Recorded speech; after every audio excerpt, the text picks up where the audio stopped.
Bonjour, je suis ravie de vous accueillir dans ce nouvel entretien de 30 minutes avec. 30 minutes avec est une série d'entretiens avec des décideurs, artistes, activistes, académiques sur des questions d'actualité. 30 minutes avec donne aussi la parole à des citoyens ordinaires intéressés par les questions de politique de leurs différents pays. Aujourd'hui, nous avons une invitée de marque qui n'est plus à présenter car c'est une économiste qui a accumulé plusieurs années d'expérience, une trentaine d'années au total, en administration de la recherche, analyse et formulation de politiques économiques, développement durable et politique d'élimination de la pauvreté. Après avoir été pendant plusieurs années directrice de la division économique de ONU Femmes, 15 ans de service, elle vient de prendre sa retraite. Elle a sillonné toute l'Afrique et a travaillé sur plusieurs pays d'Asie et d'Amérique latine, y compris des pays sous conflit armé.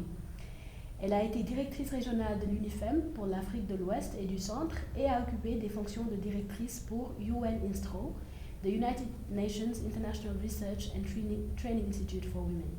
Elle a aussi été conseillère dans le cadre du projet du millénaire mis en place par Kofi Annan, alors secrétaire général des Nations Unies. Elle a joué un rôle prépondérant dans la publication de l'ouvrage The End of Poverty, dirigé par professeur Jeffrey Sachs. Madame Fall, puisqu'il s'agit d'elle, a dirigé de 1986 à 2000 son propre bureau de consultance internationale et a servi différentes agences bilatérales de développement et du système des Nations Unies. Madame Yacine Fall, bonjour. Bonjour Rama. Je vous remercie d'avoir accepté notre invitation. Merci, c'est un plaisir de m'entretenir avec toi aujourd'hui. Et c'est d'autant plus un plaisir que nous sommes toutes les deux sénégalaises. Absolument. Et que nous nous sommes rencontrées non pas dans notre pays, mais au Rwanda. Au gré de nos préoccupations en fait, et centres d'intérêt respectifs. Donc aujourd'hui, nous allons parler d'un sujet qui est crucial, qui est le service public en Afrique. Donc nous allons essayer de faire l'état des lieux, parler des défis, des opportunités et peut-être explorer des pistes de solutions pour remédier aux problèmes. Comme c'est le thème du rapport 2018 de la Fondation Moïse Brahim. Donc Madame Fall, que pensez-vous, si vous pouvez illustrer par des exemples de nos pays qui est le plus proche de nous? Lorsqu'on parle de service public en Afrique aujourd'hui, que pensez-vous être les principaux défis? Le débat, la discussion sur le service public est une question extrêmement importante à explorer pour l'Afrique. On a regardé, exploré beaucoup de questions de développement et très peu nous nous sommes penchés sur les questions relatives au service public parce que durant les 20-30 années en fait, sur le débat sur le développement, on était beaucoup plus focalisé sur les questions de marché, sur les questions de compétitivité, sur les questions d'ouverture de l'Afrique au marché mondial international, de commerce, mais nous ne sommes jamais pensés sur le rôle de l'État. Le rôle de l'État par rapport à sa responsabilité dans la provision de services sociaux et de services publics. Et en fait, ça, c'est la question essentielle du développement. Parce que, après tout, nous élisons des États, nous élisons des personnes dont la responsabilité essentielle est de s'occuper de la population, de son bien-être, mais aussi de faire en sorte qu'il y ait un espace de politique qui puisse créer en fait l'émergence du secteur privé. Donc le service public est en fait le fondement même de l'émergence d'un secteur privé fort et aussi de toutes les négociations, de tous les accords possibles entre l'extérieur et le national. Donc c'est le fondement même de l'économie et du social. Nous sommes tous d'accord que le service public en Afrique quand même requiert une attention particulière parce qu'il a été négligé pendant longtemps, parce que durant les années d'ajustement structurel et de stabilisation, le slogan c'était moins d'État, mieux d'État. Et cela voulait dire donc essayer de faucher en fait le service public. Et toutes les personnes qui sont nées avant l'indépendance comme moi, avant les indépendances comme moi, et qui ont en fait, durant les années post-indépendantes où les États africains ont essayé de construire un service public, ont beaucoup bénéficié d'une éducation, d'un service de santé qui fait aujourd'hui rêver. Tout simplement parce que ce service public qui nous avait permis tous, celles et ceux d'entre nous-mêmes, comme moi, qui venions de quartiers périphériques, qui étions nés dans les villages, mais qui avaient des parents qui n'avaient pas des ressources financières substantielles, nous avions eu quand même la possibilité d'aller dans des écoles avec une formation assez robuste, parce que nous avions accès à un enseignement adéquat, à des conditions d'études adéquates, et c'était ça le service public. Nous avions aussi accès à des services de santé qui nous font rêver aujourd'hui.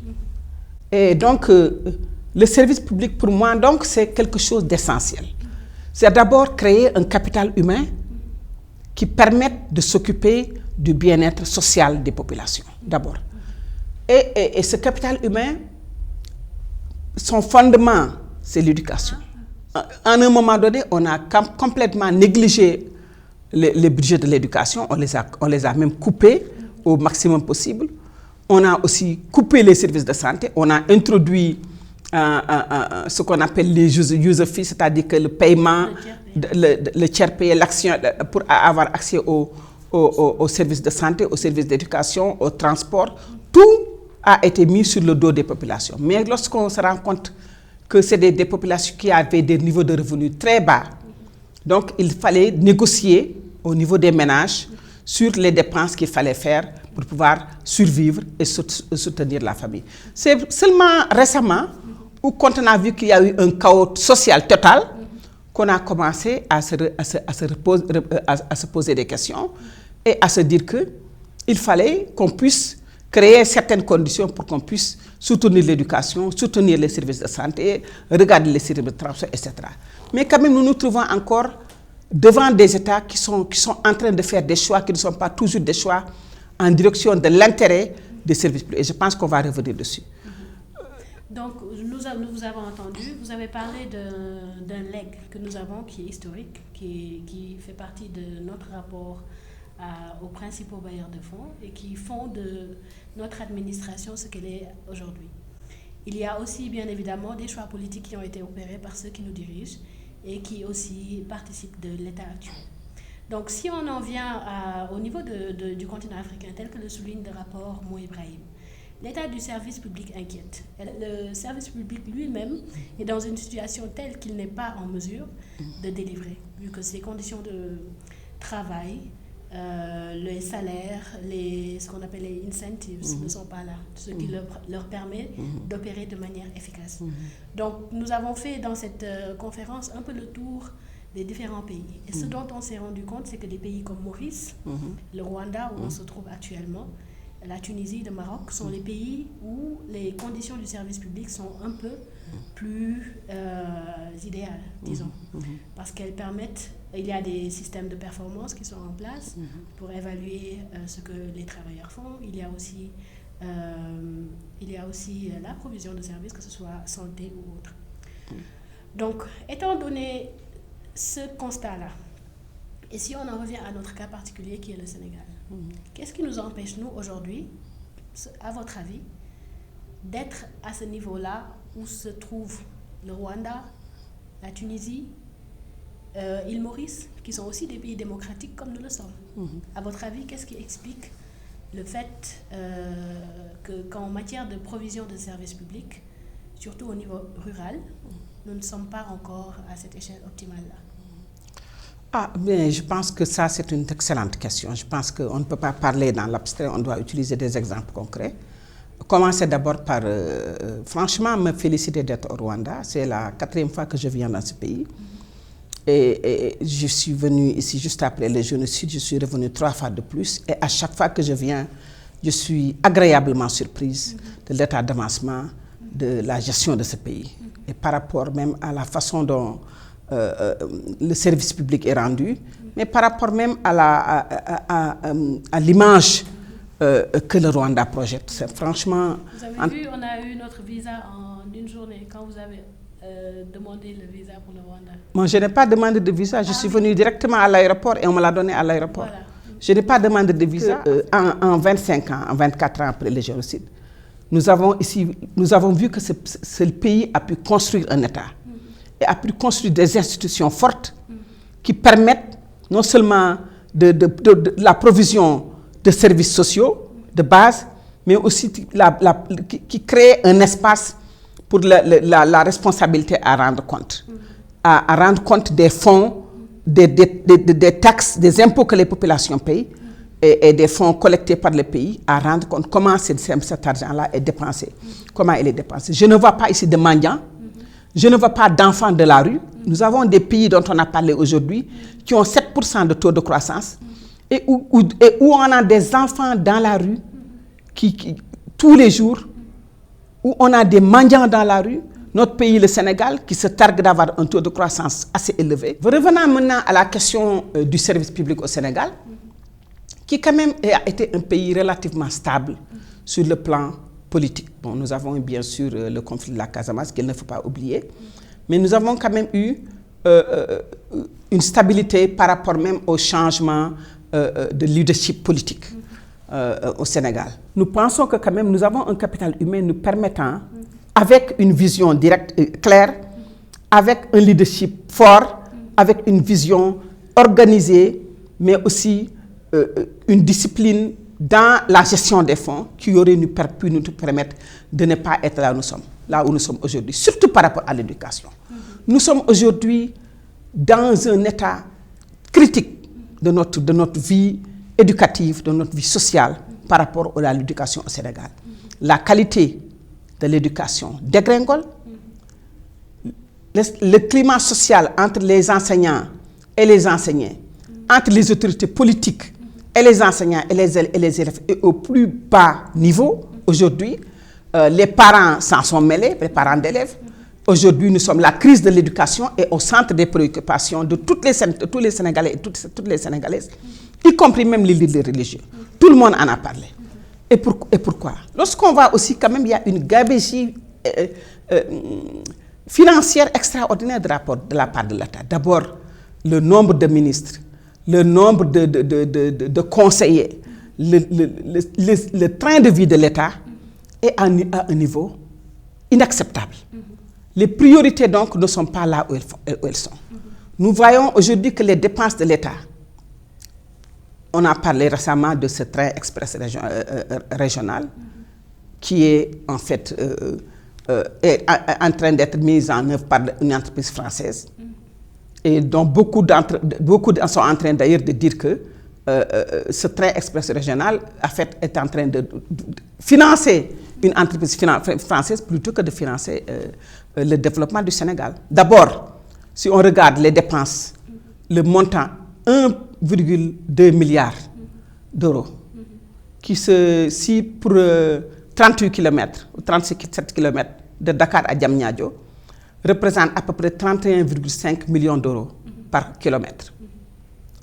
Lorsqu'on voit que le service public, c'est-à-dire que l'éducation est dans une situation extrêmement critique, si vous voyez les salles de classe, si vous voyez la qualité de l'enseignement, si vous voyez le niveau de formation des enseignants, si vous voyez les conditions de visite. Récemment, il y a 3 semaines, j'ai été à l'université de Dakar, à Fas, rendre visite à des étudiants de la vallée du fleuve qui habitaient dans un appartement de 2 pièces, 32 étudiants dans un 2 pièces. Moi, 32 étudiants dans un 2 pièces. Et ça, c'est la situation des étudiants de Mbane. Je parle sous leur contrôle. Moi, en 1977, si on m'avait dit qu'en 2018, il y aurait des étudiants qui vivraient dans des conditions pareilles, je n'aurais jamais cru à cela. Donc il y a un recul extraordinaire du service public. Et ce train express régional qui aujourd'hui est en train de prendre beaucoup de ressources financières, autant les ressources publiques, c'est-à-dire collectées par l'État, mais aussi l'endettement. Parce que nous sommes en train d'emprunter de l'argent pour payer pour un train qui nous revient à 31,5 millions d'euros par kilomètre carré. Alors qu'aujourd'hui, des populations sont déplacées, n'ont pas encore été dédommagées, n'ont pas de maison. Ces populations qui vont être déplacées, il y a déjà des effets multiplicateurs par rapport aux enfants qui ne vont pas aller à l'école, par rapport aux malades. Même si on les recase, ça va prendre tellement de temps pour que ces populations retombent sur leurs pieds. Tout cela revient en fait à une anticipation gouvernée Gérer, c'est anticiper. À une anticipation des services que l'État doit mettre à disposition des populations. Si on regarde le domaine de la santé, on nous dit qu'il y a un service de santé à disposition des populations qui permettent en fait aux personnes qui achètent la carte de pouvoir aller à un service de santé, au centre de santé et se faire soigner. Mais la condition sine qua non pour que ça puisse marcher, c'est que l'État joue le jeu. C'est que l'État puisse mettre les ressources financières à portée des hôpitaux et des centres de santé pour que les populations puissent se soigner. Aujourd'hui, il y a une assiette financière énorme que l'État doit aux hôpitaux, aux centres de santé. Donc déjà, nous, on est en train de jouer en fait avec la conscience des Sénégalais, mais aussi à leur raconter, en fait, à leur présenter une situation qui n'est pas réelle. C'est-à-dire que tu as cette carte-là, mais tu n'es pas en mesure de l'utiliser parce que simplement tu vas à l'hôpital, tu ne peux pas être soigné. La santé est un droit basique. L'éducation est un droit basique aussi. Absolument. Donc, Madame Fall, je voudrais maintenant vous demander, que pensez-vous être à l'origine?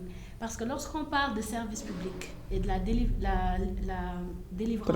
la provision de soins basiques, soins sociaux basiques, ce qui est à la base, c'est un contrat social entre les gouvernants et les gouvernés, l'État et la majorité des citoyens. Tout simplement parce que nous avons cette constitution-là qui nous lie, qui nous promet un socle de principes et de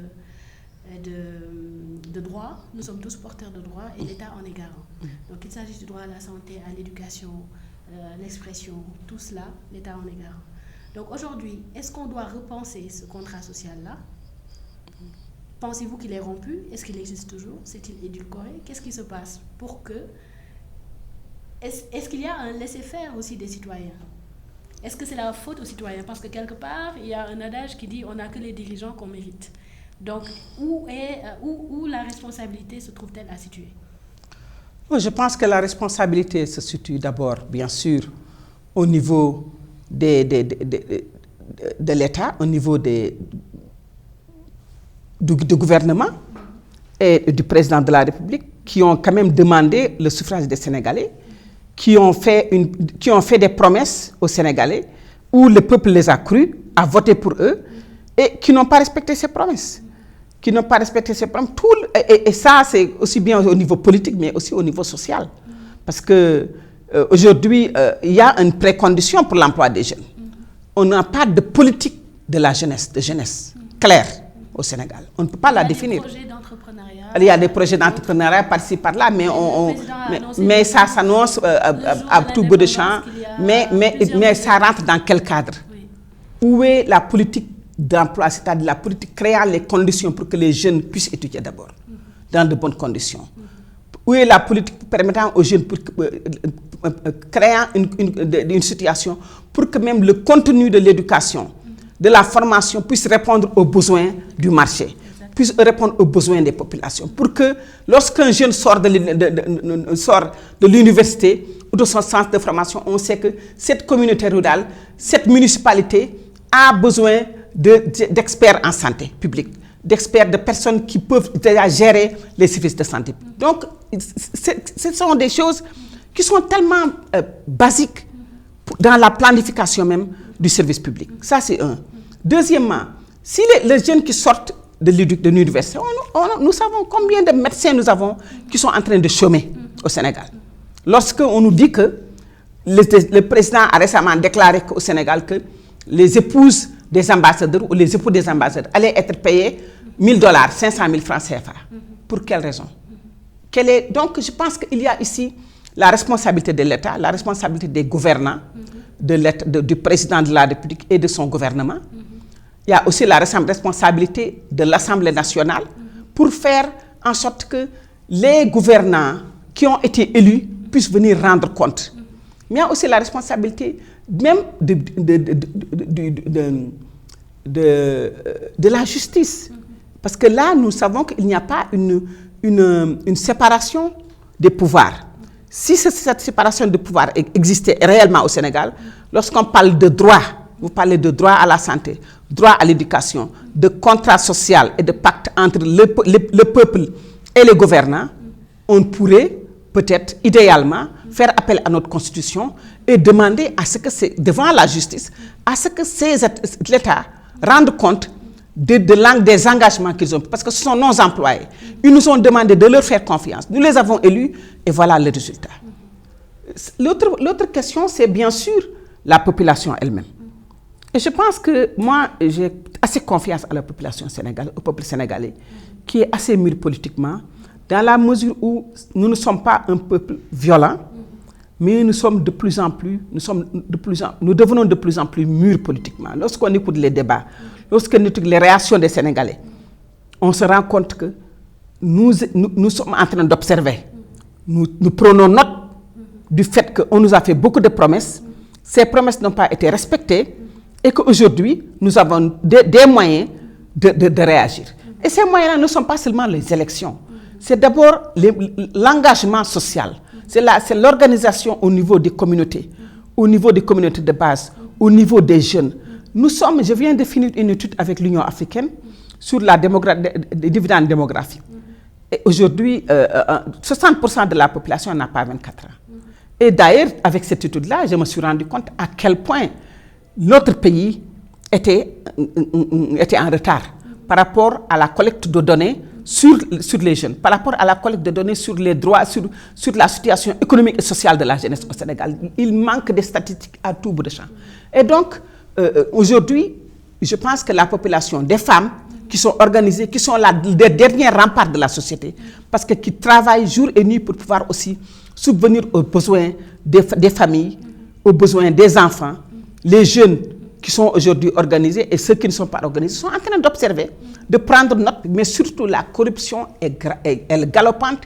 Nous passons notre temps à faire de la politique politicienne, mais nous ne travaillons pas. Et le débat aujourd'hui au Sénégal, c'est pas comment nous allons faire pour avoir une radiothérapie qui marche. Lorsque les Mauritaniens venaient au Sénégal se soigner, aujourd'hui les Sénégalais vont en Mauritanie se soigner. Les femmes, si vous allez à l'hôpital de Dantec et vous voyez que les femmes qui souffrent du cancer sont par terre, elles sont couchées par terre. Quelles sont les priorités au Sénégal? C'est que les gens puissent manger, c'est que les personnes puissent étudier, les jeunes, les enfants, ceux qui ont besoin de formation puissent se former, pour qu'on puisse avoir un capital humain, une expertise nationale qui puisse répondre aux besoins de la population dans le domaine de l'éducation, dans le domaine de la santé, dans le domaine du logement, dans le domaine des transports, dans le domaine de l'extension, de l'agriculture extension, ce qu'on appelle les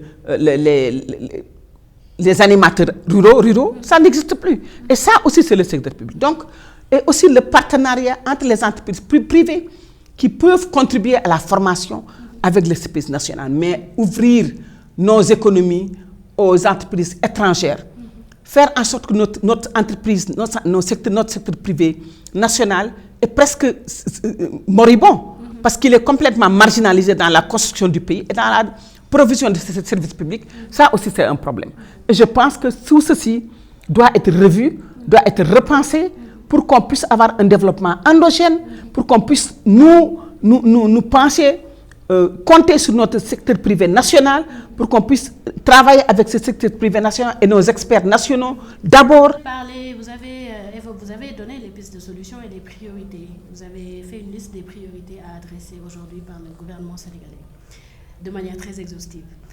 Mais vous avez aussi touché à un point qui est central. C'est lorsqu'on ne sait pas, lorsque vous parlez des statistiques, gouverner, c'est prévoir, comme vous l'avez dit, mais lorsqu'on ne sait pas à quel nombre de populations on doit fournir quel service, comment peut-on gouverner? Donc, si si l'enregistrement des naissances, par exemple, est toujours derrière, si on ne sait pas combien de populations il y a dans tel milieu rural ou pas, comment peut-on cibler la demande, faire l'état des lieux de la demande pour pouvoir répondre à cette demande? Ce n'est pas possible. Il faut d'abord savoir qui fait partie de la population et qui n'en fait pas partie.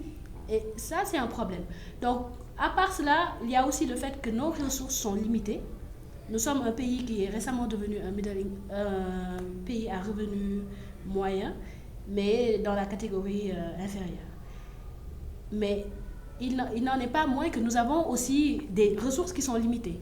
Et ces ressources-là sont en train d'être soit de faire soit l'objet d'évasion fiscale, de flux financiers illicites ou bien de corruption. S'il vous plaît, si vous pouvez faire le focus au Sénégal, parce que c'est l'avant-dernière question, nous donner des pistes de réflexion. Quelles sont les priorités et quels sont les prérequis pour qu'on puisse avoir ce service public-là de qualité? D'abord, les priorités, je pense que nous devons tout repenser.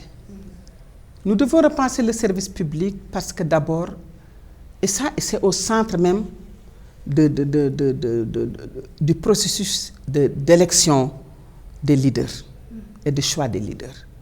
Aujourd'hui, nous sommes dans un pays où la plupart des personnes qui rentrent dans la politique ne rentrent pas dans la politique pour servir le public, mais rentrent dans la politique pour s'enrichir.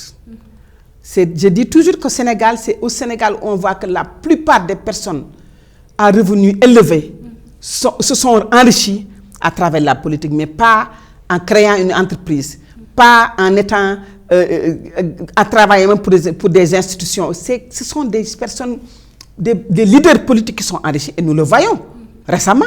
Des leaders politiques qui étaient des employés, qui étaient même des locataires et qui deviennent milliardaires. Donc je pense que nous devons repenser d'abord le choix que nous faisons de ces gens-là. Des personnes qui ont été impliquées dans des scandales, des personnes qui ne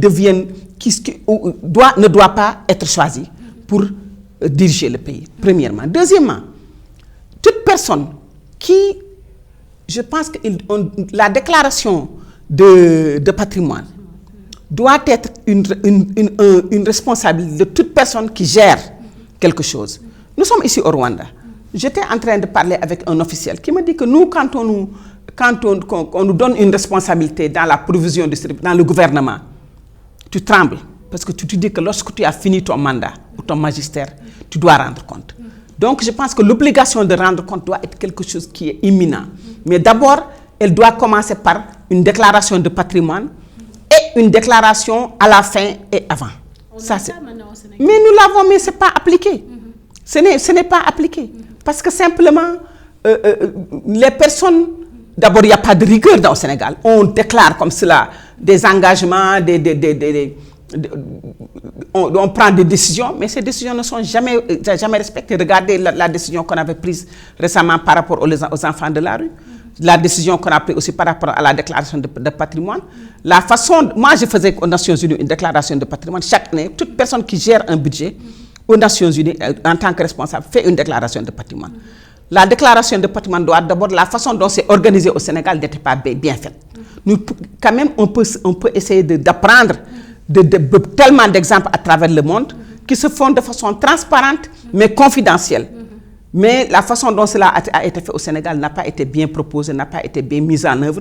Et le résultat est là, ça n'a pas été mis en œuvre. Ça en est même suivi du renvoi de la personne qui était à la tête, de cette organisation. Donc il faut aussi s'assurer que les personnes qui sont au niveau de ces institutions étatiques, quoi qu'étatiques, aient une indépendance. Absolument. Donc qu'ils servent le public au lieu de servir le président. Et que lorsqu'elles essaient de servir le public, on les met de côté. Donc je pense que nous avons quand même aujourd'hui au Sénégal une situation assez délicate, assez préoccupante, dans la mesure où tout le pays, toute l'administration est dirigée vers les élections.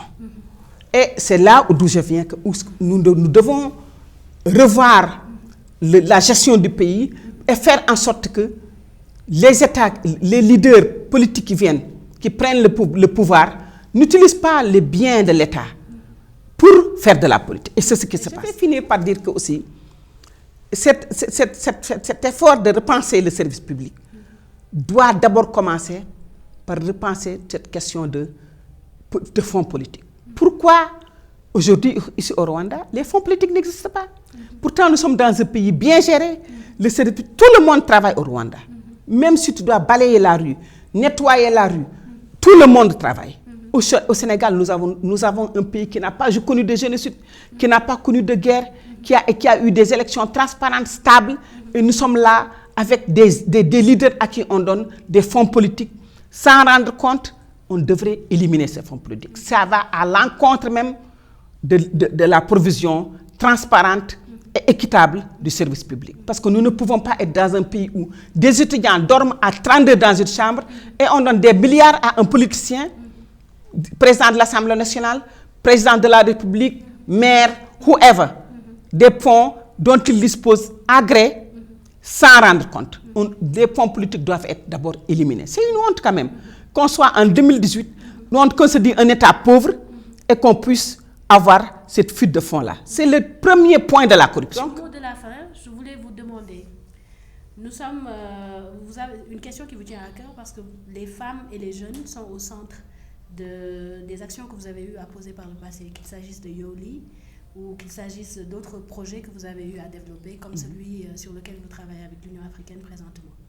Donc comment aujourd'hui, nous parlons de génération future, mais avant de parler de génération future, comment faire en sorte de prendre en charge les préoccupations des générations actuelles?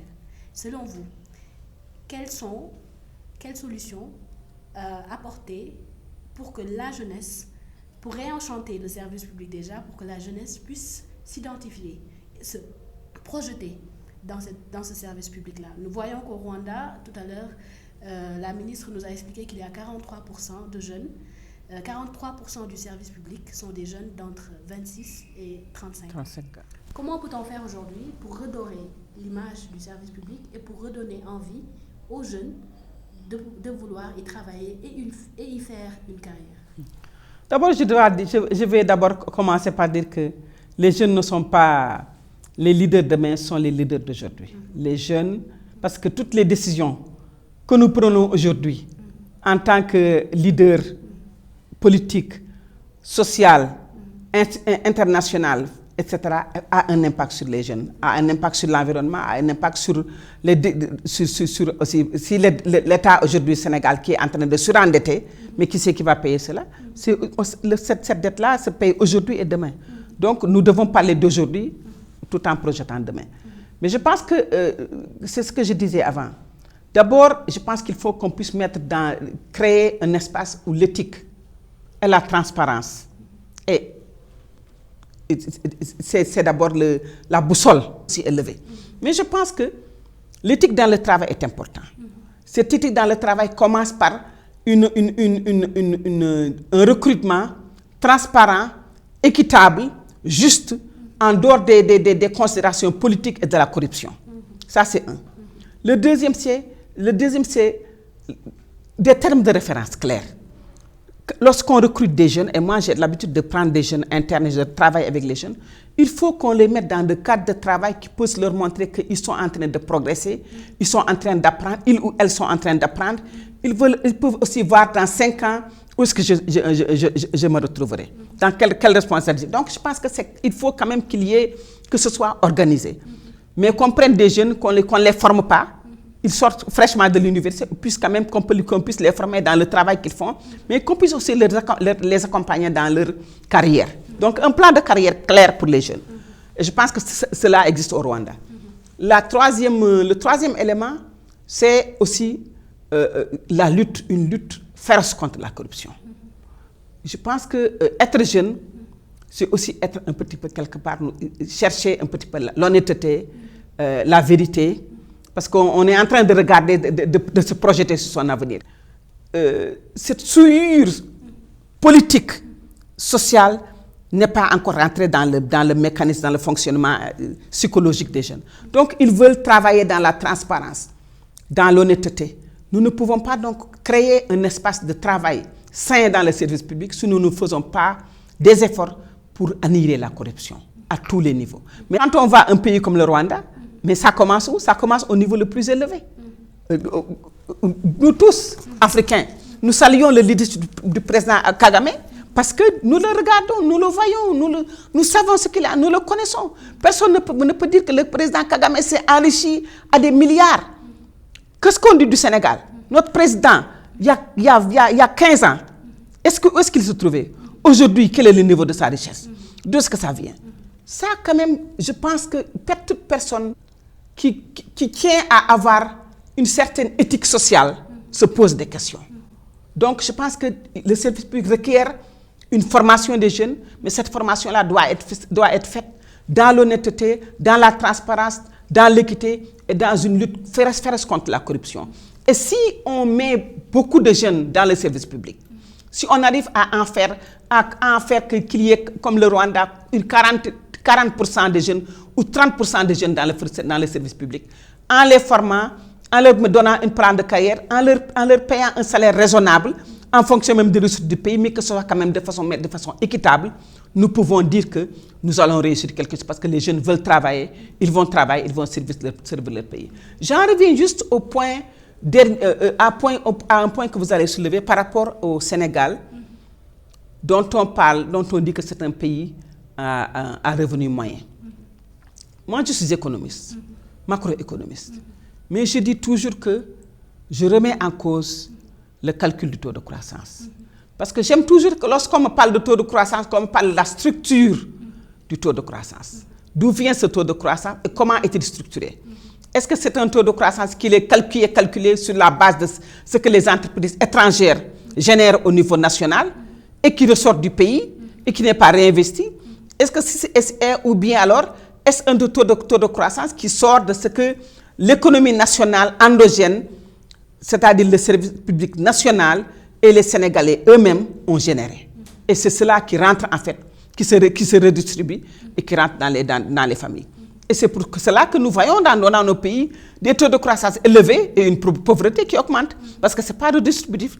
Cette redistribution se commence dans la structure même du taux de croissance. Donc moi, je dis que quand on me dit que le Sénégal est une économie intermédiaire, je dis que non. Moi, je dis que le Sénégal se portait beaucoup mieux lorsque j'étais jeune ou grandissant à Pékin.